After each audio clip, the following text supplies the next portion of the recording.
Okay, sitting here with Colin Nathan again. Viva. I never forget nowadays. Never forget the Viva. What's up, bro? Good to see you again. Ooh, sorry. Yeah, just kick the camera, huh? Just kick the camera. Yeah, no stress. It's not like it's. Just cost a few grand. Yeah, only. But that's why you pay insurance, right?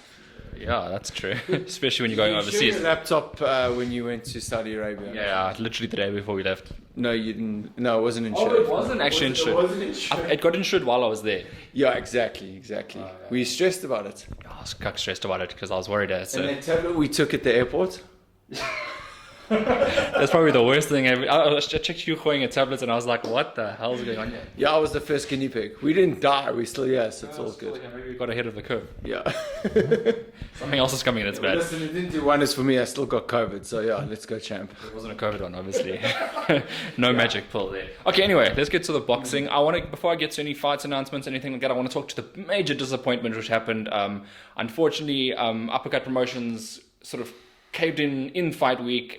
8 fighters of yours didn't get an opportunity, including 2. There's 20 fighters on the ball, but I mean, like a lot of disappointment went in. What was your thoughts? Yeah, obviously bitterly disappointed. We put a lot of work in the gym. The fighters made a lot of sacrifices. Myself as a trainer as well.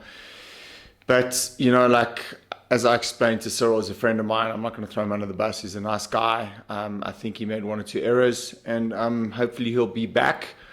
I think it's going to be a long road back for him, but hopefully he can obviously contribute and make a difference to South African boxing down the road. I think obviously with all new promoters, it's a lot of learning curves and stuff. And as you mentioned, he was your friend, so it's kind of hard to, as you said. No. Is my friend. So it's just obviously it's still a bit sensitive with all of us at the moment. A lot of people have been let down, including myself. But it is what it is. I'm not going to turn my back on him, but it's just obviously it's still a bit tender at the moment. Right, and have you heard anything from him pertaining to doing a show in the future? No, I haven't. No, I don't think we're there yet. That's all right. Let's move on to international waters. Some big fight announcements coming up. You're doing some international advising. Talk to us about it, because I'd rather you say it. Yeah, so I've secured a deal with Matchroom for Azinga Fuzile to fight Kenichi Ogawa on the undercard of Lopez Kambosos, which is a massive coup for South African boxing. Very excited about that. It's been a few weeks in putting the stuff together, and I'm very proud to say that the deal's been done, and you will be seeing Azinga Fuzile win the World Championship on the undercard of Kambosos Lopez in Madison Square Garden, New York City, United States. So it's crazy. It's crazy to think. So just very excited about the opportunity for him and Chief. Rumble Africa have been wonderful, giving me a lot of support and backing me. Also had a lot of free rein on how to negotiate and get the fight and the deals done. So I'm very, very impressed. So let's go, champ. And you mentioned that you think he'll win the fight. How hard is this fight for him? I think it's a hard fight. But I also think it's a winnable fight for him. I definitely think it's going to be a lot more tougher than, Martin Ward. Martin Ward, like I said to you in a previous interview months ago, that was the warm-up leading into the World Championship.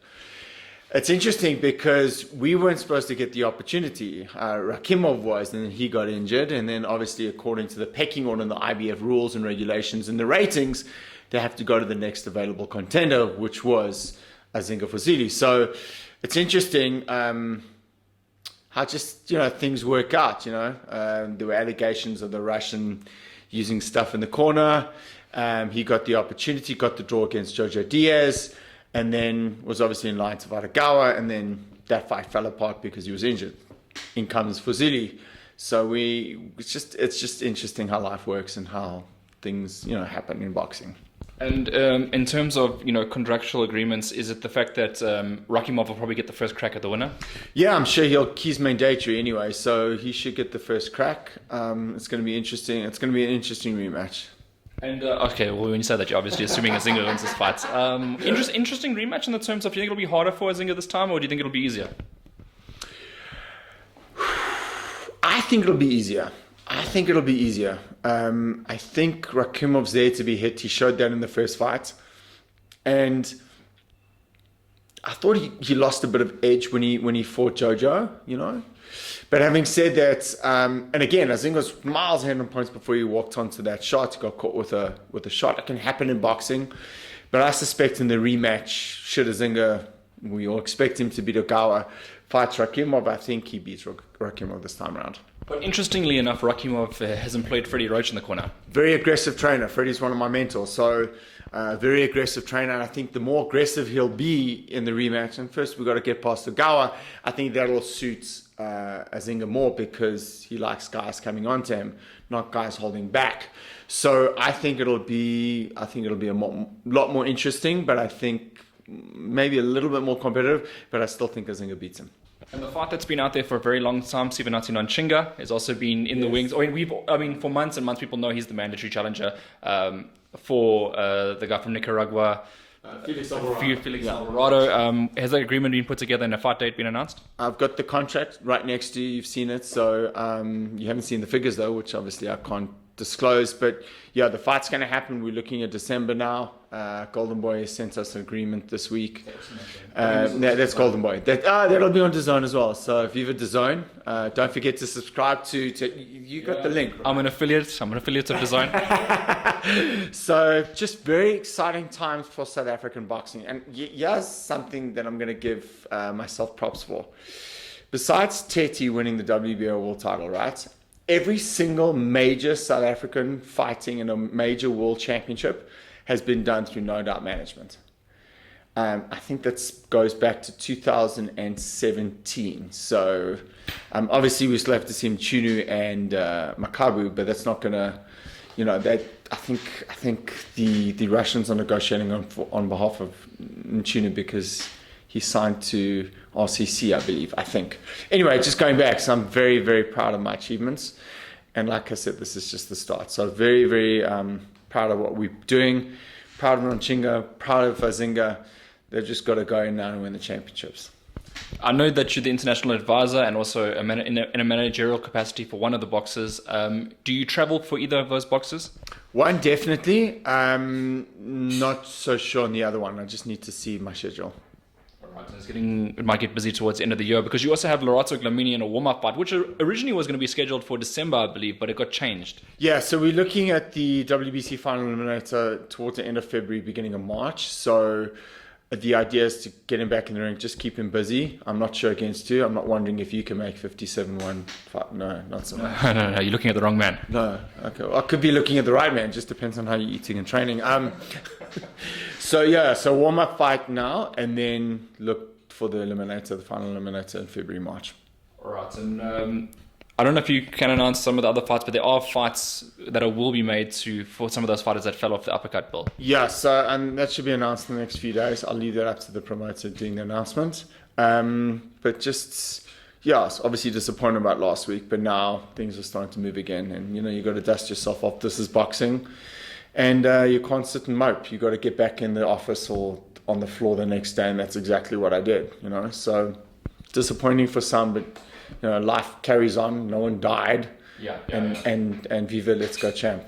Let's go champ. And what else is there out there happening at the moment? Not too sure.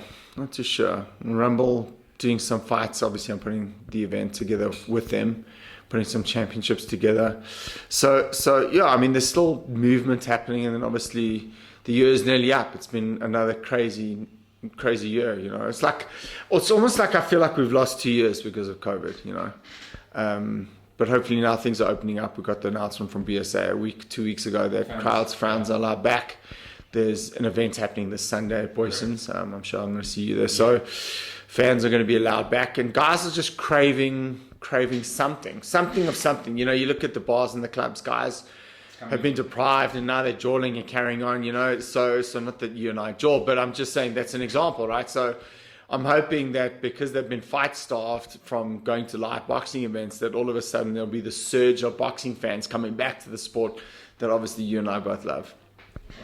Quick one. With regards to the matchroom agreements that you have with Azinga Fuzile, did that come about because Matchroom were desperate need of Azinga Fuzile, or was it because? That's a great question. So when we did Fuzile Ward, I spoke to Eddie about, listen, if Azinga wins, or rather when Azinga wins, would you be interested in working with us? And he said, absolutely. So the deal was done based on that. And obviously, it's just not just a one-fight deal. Azinga has to win this, and then there'll be other fights through Matchroom as well that are, in the agreement that we've got. So let's just win the World Championship first, which I'm confident that he will, and we'll chat thereafter. Do you think it opens doors for other South African fighters? Absolutely. I've been obviously in touch with the guys at Matchroom, been chatting to them on and off. So yeah, it's just a great platform to be on. Obviously, they're the leading promoter in the world, or one of the leading promoters in the world. And also, like, there seems to be starting to get a bit of a footprint for DAZN in South Africa. So I think it obviously will open doors. And that's obviously the whole objective, to try and get other fighters in as well.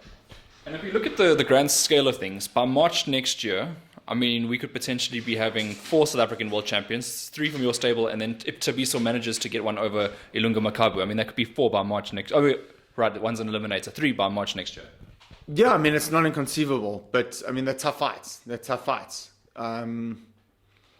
don't want to count your eggs before they're hatched, or what's it? You don't want to count your chickens before they're hatched. That's right, yeah. So, I mean, listen, the landscape's starting to get very interesting again.